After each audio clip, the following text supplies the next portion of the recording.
साईं लिखा कुरान कलाम खुदाबंदी आया नबी ते अगों कुनैन पढ़िया नबी पाक दे हुक्म थी मुसलमाना नाल शौके दिन रैन पढ़िया किसे मिंबर मुसल्ले ते सेज उत्ते किसे तखत उत्ते नाल चैन पढ़िया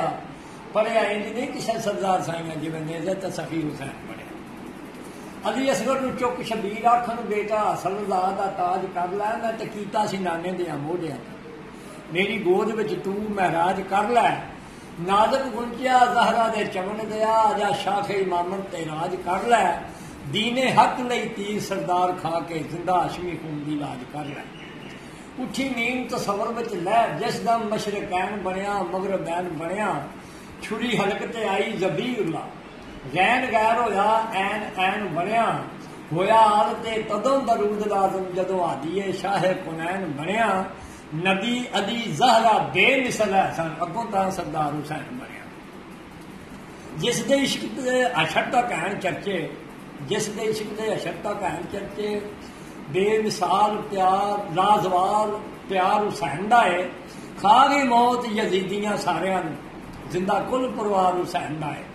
आ वेख दश्ते करबला अंदर खुला होया दरबार हुसैन दा है और गोदी लैन जा सरदार बैठी जो भी ताबेदार हुसैन का है जिठा साफ सदाकत दे विच शीशे गल पीर हुसैन दी वखरी है बाद अज नबी सदात दे विच कुनबे ए तपीर हुसैन दी वखरी है अशतीक मैदान नू फतह कर गई ए शमशीर हुसैन दी वखरी है जिंदाबाद सरदार आबाद करबल ए जगीर हुसैन दी वखरी है कई बार जमाने रंग बदले पर बीमार नहीं होंदे असीर वेखे होइया लख पावे खतरनाक जंगा नहीं हरक मसूम दे तीर वेखे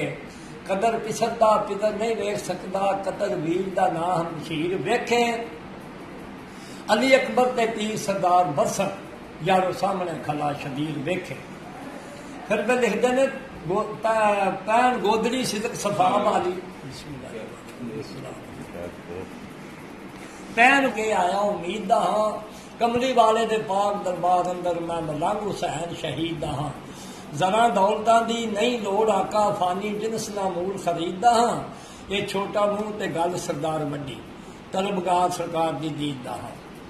फिर मैं लिखते ने उस दे दिन दी खाक नूं पाक आखां जेड़ा आले ते तहीर दा गम रखे